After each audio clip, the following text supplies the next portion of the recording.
I keep having dreams about a stranger. Nights filled with illicit, unspeakable pleasure. But every time I wake up, I can never remember his name. 6 months later, I finally found him. The good news, he's just as handsome as he is in my dreams. The bad news, he's my boyfriend's older brother. Tyler told me, didn't ask. Told me that he was dragging me back to his family estate for the holidays. Dress hot, show some skin, he demanded, looking at me like I was a prop. It's winter, Tyler. I'll freeze my tits off. I shot back. You got a problem with it? Then we break up. He shrugged. Completely unbothered. He knew I wouldn't leave. He knew he had me by the ovaries, or rather by the wallet. I stayed silent for a second. I don't have money for new clothes, figured. He pulled out his phone. Tapped a few times and 50 grand landed in my account. Then he waved his hand dismissively. Take the cash. I'm gaming. Get the fuck out of my face. I lowered my eyes, acting like the submissive little girlfriend he thought I was, and walked out behind me. Rich boy Tyler jumped on voice chat with his fraternity degenerates. Yeah, I'm bringing her home. Tiffany is gonna lose her damn mind when she sees this. Me like her? Hell no. I only picked this chick to piss off Tiffany.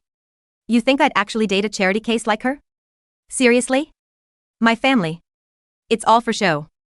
I never took Tiffany home in 4 years. But I'm taking this girl after 1 month. That's gonna sting. Don't worry. My big brother runs the show at home anyway. And her. Tyler scoffed into his mic, unaware I was still in earshot. She is exactly the kind of trashy gold digger my brother hates the most. A month ago, Tyler suddenly zeroed in on me, demanding we date. Everyone on campus knew. Tyler had just split with his high school sweetheart. Picking me up was either a rebound or a game. Either way, there wasn't an ounce of genuine feeling in his. In stacks of cash. Tyler's family owns a massive conglomerate listed on the NYSE. His older brother runs the empire. A guy like Tyler who burns money on supercars and bottle service. Drops enough spare change to cover my mom's medical bills. But Tyler didn't know shit about that. He thought I was madly in love with his charming personality. Yeah, right. Tyler booked first class, obviously. The second we boarded, he slapped on noise-canceling headphones. Do not disturb, he muttered. Fine by me. I drifted off almost immediately. Suddenly, a familiar heat washed over me. I was curled up against a man's hard chest. My skin burning again. How many times was this month? Can't get enough, can you? He gently rubbed his thumb over my lips, which were swollen red from his kissing. You look beautiful today. Where are you going? Going to meet my boyfriend's family. I whispered in the dream. You have a boyfriend? I pouted, being bratty. Yeah. So he went silent. I looked up staring. Okay. His voice was deep, lean and sounded like he was coaxing a child. No.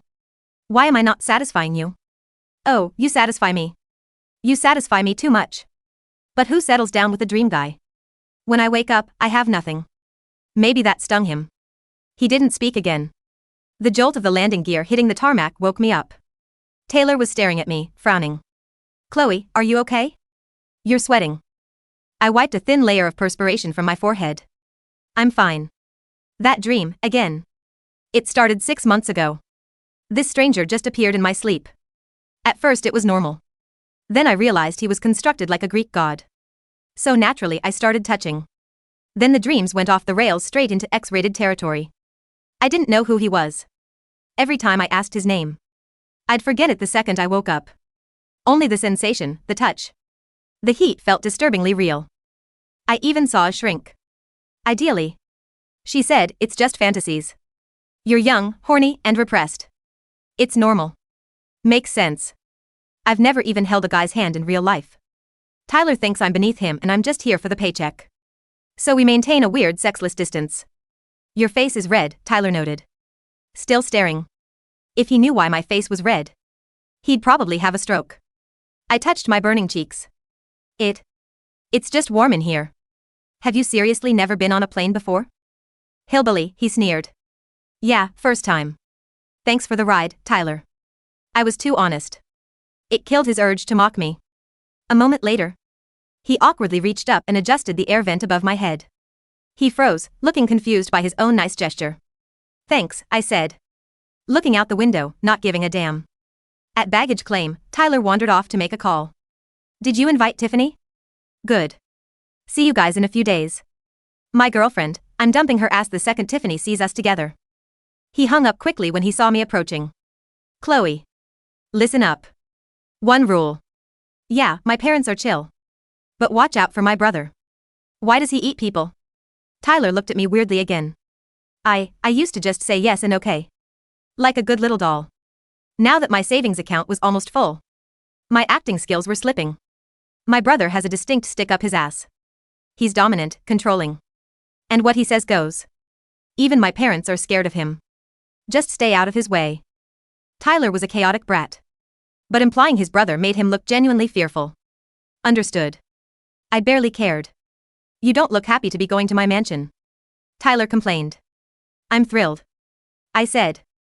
Deadpan. The driver took us to the estate. It was massive. His parents were surprisingly nice. Asking about my major in my life. Then right before dinner, he walked in. Ethan. Tyler lost all his swagger immediately. He stood up straight like a schoolboy in trouble. Hey, Ethan. How was the flight?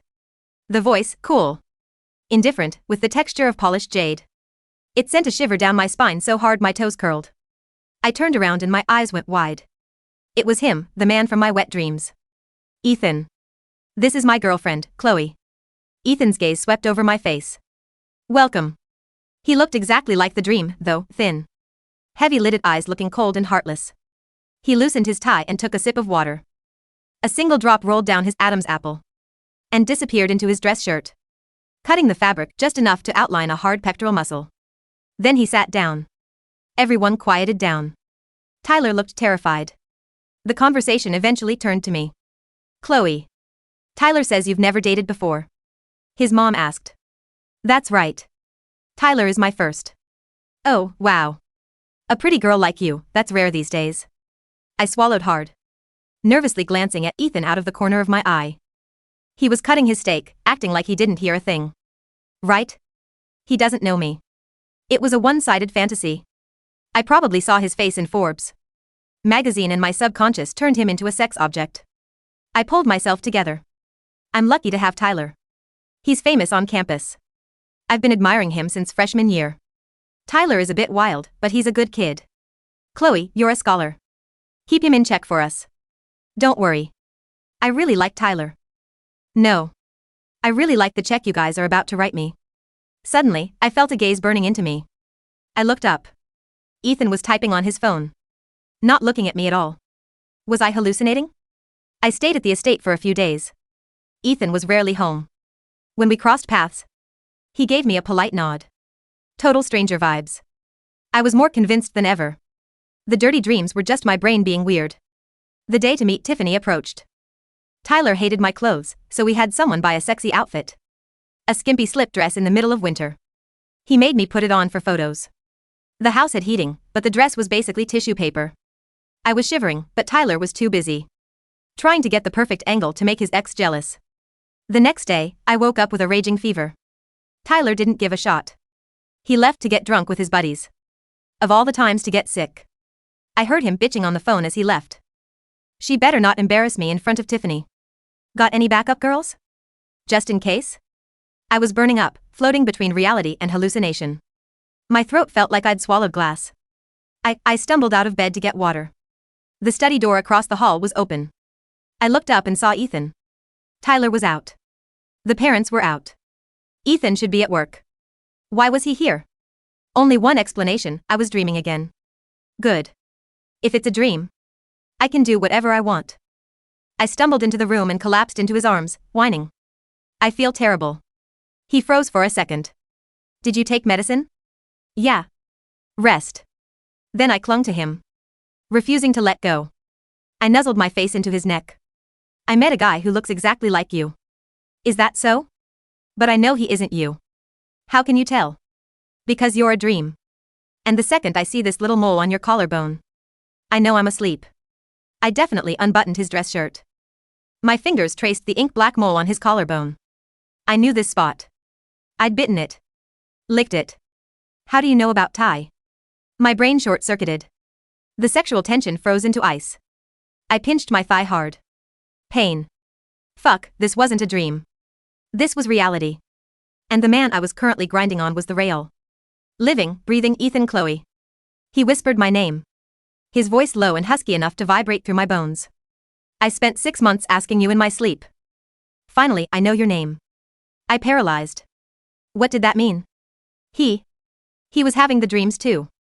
My CPU was fried. I was still in my pajamas, sitting on his lap, his shirt half open, staring into abyssal dark eyes. Knock, knock, knock.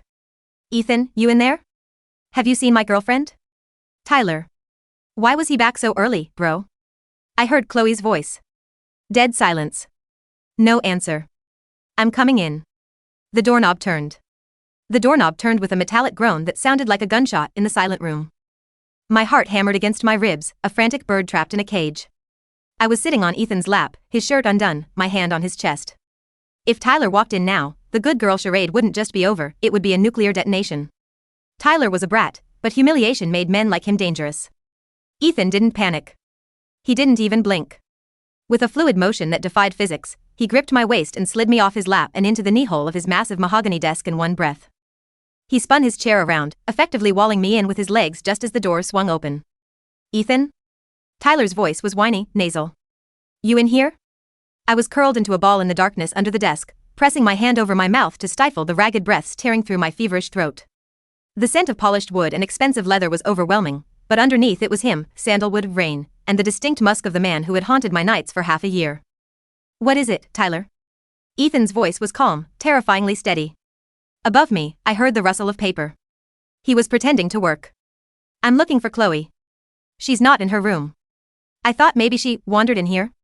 I'm working, Ethan said, his tone icy. I don't have time to babysit your rental. My stomach clenched. Rental. So he knew. Of course he knew. Right. Yeah, Tyler stammered. The bravado he carried around me evaporated in his brother's presence. It's just, she's sick, and we have the thing with Tiffany tomorrow. If she flakes, I'm screwed. If she is sick, it is likely because you forced her to wear a handkerchief in a blizzard for your Instagram, Ethan said dryly. Get out. Okay, chill. Just asking. The door clicked shut. I waited for Ethan to move, to kick me out, to demand an explanation. But he didn't move his chair. Instead, a large, warm hand lowered into the darkness beneath the desk. He didn't grab me, he just held his palm open, waiting. I placed my trembling hand in his. His fingers closed around mine, possessive, firm, familiar. It was the same grip that had anchored me in 100 dreams. You can come out now, he murmured. I crawled out, my legs shaking from the fever and the adrenaline. I tried to stand, but the room tilted violently. Ethan caught me before I hit the floor, pulling me back against the edge of the desk. His eyes were dark, unreadable pools. He reached out and touched my forehead with the back of his hand. You're burning up. The mole, I rasped, my voice sounding like sandpaper. I pointed a shaking finger at his collarbone, exposed by the shirt I had unbuttoned. It's real. Ethan looked down at the small mark, then back at me. The cold indifference he showed his family was gone, replaced by a razor-sharp intensity. 6 months, he said quietly. Every night. At first, I thought I was losing my mind. Stress. Overwork. Then. The details became too specific. The scar on your thigh. The way you hung when you're close to the edge. And you kept asking my name. I could never remember it, I whispered. I told you every time, he said, stepping closer, trapping me between his body and the desk. I screamed it. But you always faded away. He reached up, his thumb tracing the line of my jaw, exactly like he had done on the plane. The touch sent a jolt of electricity through me that cut right through the fever haze. Why are you with him, he asked, his voice dropping to a growl.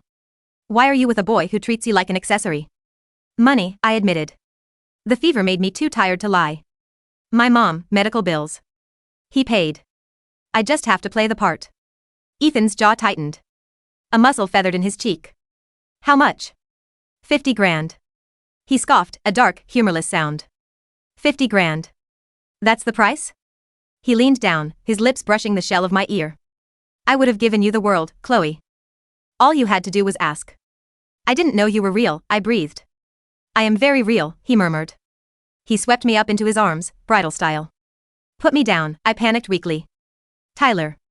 Tyler, Ethan said, walking toward the door with me in his arms, is about to learn that he doesn't run this house.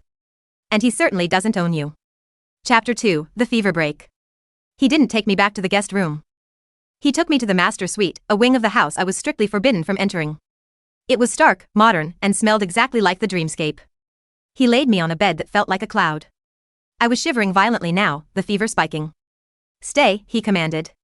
He disappeared into the bathroom and returned with a wet cloth and a glass of water. He stripped off his jacket and tie, rolling up his sleeves.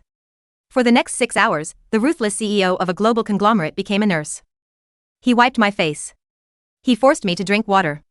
When I cried out in my sleep, confused by hallucinations, he held me down, his heavy weight a grounding force. "Shoo," he soothed, stroking my hair. "I'm here. I'm not a ghost." Sometime near dawn, the fever broke. I woke up drenched in sweat, but my mind was clear. The room was dim, lit only by the winter moonlight streaming through the floor-to-ceiling windows. Ethan was sitting in a chair next to the bed, asleep. His head was tipped back, his breathing deep and even. I watched him. In reality, he was more intimidating than the dream version. He had lines of stress around his eyes, a hardness to his mouth even in sleep. But he was here. I sat up, the sheets rustling. Ethan's eyes snapped open instantly. 0 to 100 in a second. He looked at me, scanning for signs of illness. "You're back," he said, his voice rough with sleep. "I think so." "Good." He stood up and stretched. The movement pulled his shirt tight across his chest, and I had to look away to stop myself from staring. "Because Tyler is looking for you." My stomach dropped. "What time is it?" "Non-issue." I handled him. Handled him how? "I told him you were contagious and I quarantined you in the guest wing to protect the rest of the family." He bought it because he's a coward who is terrified of germs. Ethan walked over to the bed and sat on the edge. "But tonight is the dinner. The one with the ex-girlfriend." "I have to go," I said, swinging my legs over the side of the bed. "If I don't, he cuts the funding. My mom needs that next treatment." Ethan caught my chin in his hand, forcing me to look at him. "You don't have to do anything. I signed a contract, Ethan." I took the cash. "I'll buy the contract." "No." I pulled back. "I'm not trading one owner for another. I did this to be independent, to save her myself. If I just let you pay, then I'm just a charity case for the whole family." Ethan studied me for a long moment. A strange flicker of respect crossed his eyes. "Stubborn," he muttered. "Just like in the dreams." "Worse in real life," I countered. He stood up, buttoning his cuffs. "Fine. Go to the dinner. Play your role. But remember one thing." "What?" He leaned down, his face inches from mine. "You are not his. You never were. And if he touches you tonight, contract or not, I will break his hand." Chapter 3, The Gala. The venue was a glass-walled restaurant overlooking the snowy city. It was the kind of place where a salad cost more than my tuition. I was wearing the dress Tyler bought, a backless, shimmering silver slip that left nothing to the imagination. I was still weak, my legs trembling in my heels, but I had applied enough makeup to hide the pallor of sickness. Tyler was manic. "Okay, Tiffany is at table 4. When we walk in, laugh. Throw your head back. Touch my arm. Got it?" "Got it," I said dully. "And try not to look like you're dying. You look pale." "I'm recovering from the flu, Tyler." "Whatever. Just sell it." We walked in. The heat of the room hit me, making me dizzy. We navigated the tables, and I saw her immediately, Tiffany. She was gorgeous, blonde, and looking at Tyler with absolute disdain. "Well," she drawled as we approached. "Tyler.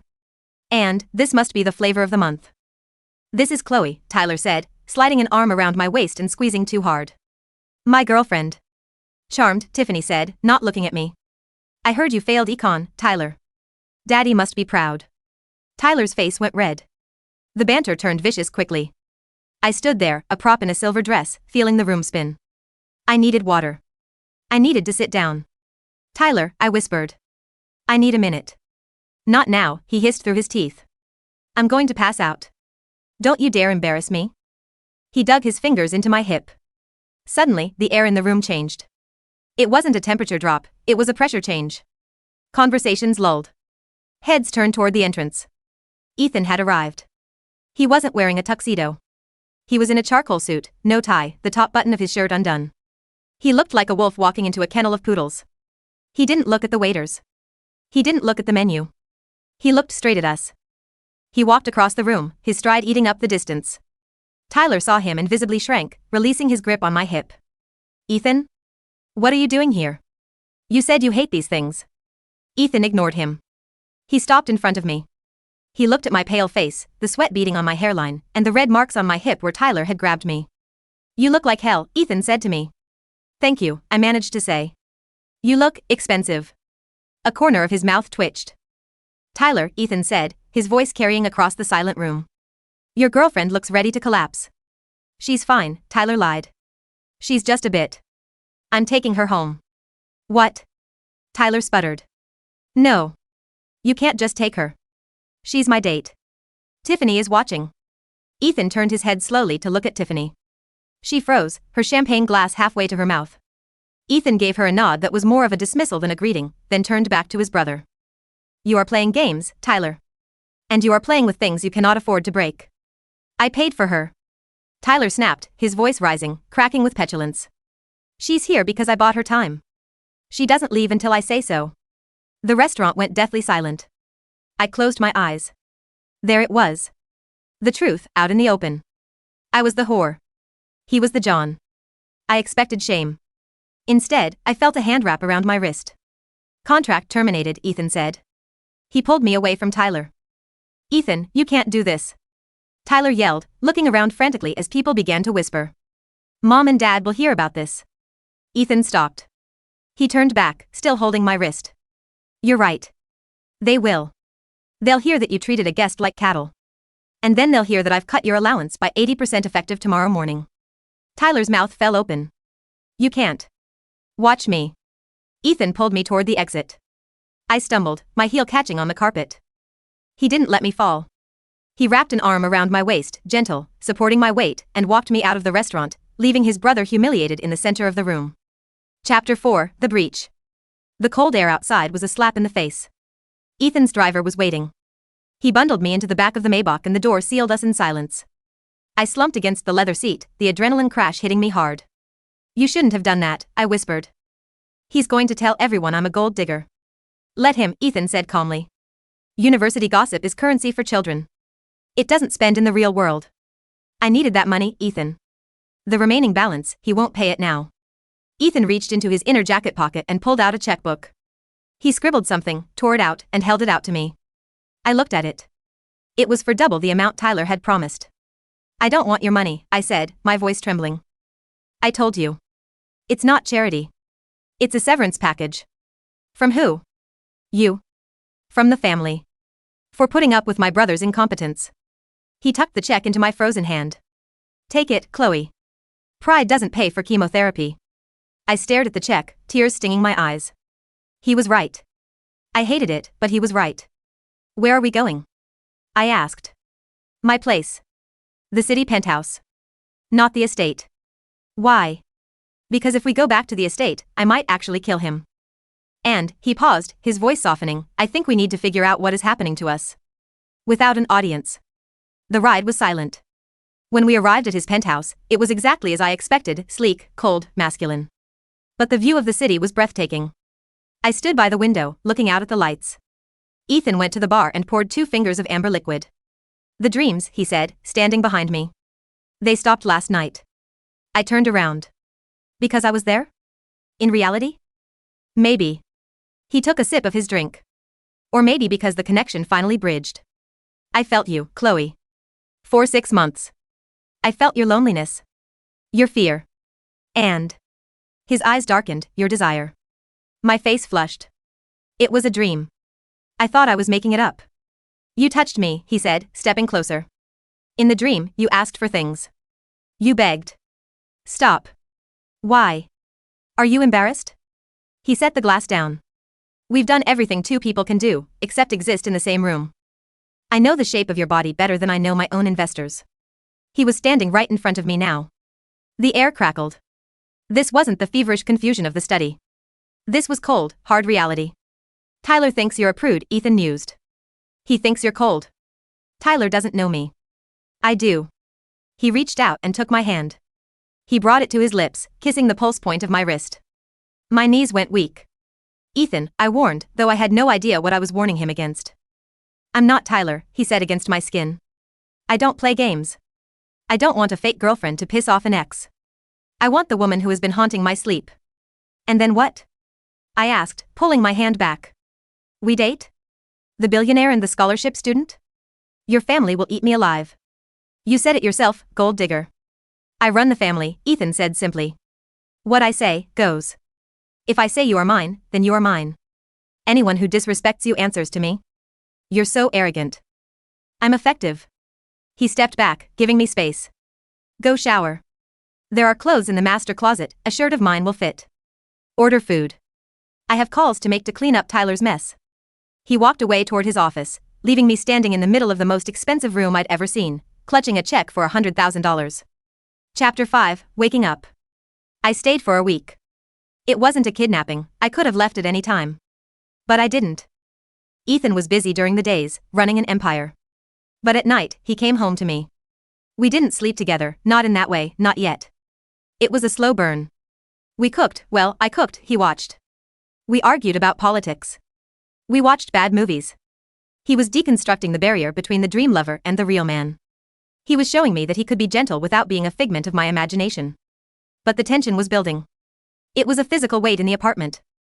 On Friday, Tyler showed up. He didn't get past the doorman, obviously. But he caused a scene in the lobby. Ethan got the call inside, putting down his tablet. I have to go down. I'm coming, I said. No. Ethan, he's my problem. He was your employer. Now he's just a noise complaint. I followed him to the elevator anyway. When the doors opened in the lobby, Tyler was screaming at a security guard. He looked disheveled. When he saw us, he pointed a shaking finger. You stole her. You literally stole her. Ethan stepped out of the elevator, shielding me. Go home, Tyler. You think you're so perfect, Tyler spat. Saint Ethan. The genius. You take everything. The company, the inheritance, and now my girl? She wasn't yours, Ethan said calmly. She was an employee. And you were a bad boss. I loved her. Tyler lied, desperate to win some moral high ground. I stepped out from behind Ethan. No, you didn't, Tyler. You didn't even know my major. You didn't know my middle name. You didn't know I'm allergic to strawberries, which you tried to feed me twice. Tyler blinked. I was a prop. And the rental period is over. Tyler looked from me to Ethan. He saw the way Ethan stood, protective, lethal, unmoving. He saw the way I stood, no longer hunched and submissive, but straight-backed. Fine, Tyler sneered. Have her. She's damaged goods anyway. Poor little charity case. He turned to storm out. Tyler, Ethan's voice stopped him. Tyler looked back. Her tuition is paid in full, Ethan said. By the foundation. And her mother's bills are covered. Permanently. If you ever approach her again, or speak her name on campus, I will strip you of your trust fund entirely. You'll be working a fryer at a fast food joint in Jersey. Do you understand? Tyler paled. He knew Ethan wasn't bluffing. He turned and ran. Chapter 6, The Reality. We went back upstairs in silence. The elevator ride felt charged, the air thick. When the doors opened to the penthouse, Ethan didn't walk to his office. He turned to me, backing me up against the wall next to the elevator. Damaged goods, he repeated Tyler's words, his voice low and dangerous. I'm not, I whispered. No, he agreed. He pressed his palms against the wall on either side of my head. You are exquisite. He looked at me, his eyes searching mine. I'm done waiting, Chloe. I'm done being noble. Then don't be. He kissed me. It wasn't like the dreams. The dreams were hazy, soft-focused pleasure. This was hard, real, and overwhelming. His stubble grazed my chin. His hands were heavy and possessive. He tasted of scotch and mint. He lifted me up, my legs wrapping around his waist instinctively, a muscle memory from 100 nights of fantasy. He carried me to the bedroom, not bothering to turn on the lights. Say my name, he demanded, hovering over me on the bed. Ethan, I breathed. Again. So you don't forget when you wake up. Ethan. Good. The night wasn't illicit. It wasn't shameful. It was an exorcism of the last 6 months of confusion. Every touch was a confirmation, you are real. I am real. We are here. When he finally fell asleep, his arm draped heavy over my waist, I lay awake for a long time watching the city lights. I waited for the dream to start. I waited to wake up in my dorm room, cold and alone. But the sun rose. The light hit the mole on his collarbone. He stirred, pulling me tighter against his chest. Stop thinking, he mumbled into my hair, his voice gravelly with sleep. I can hear your brain buzzing.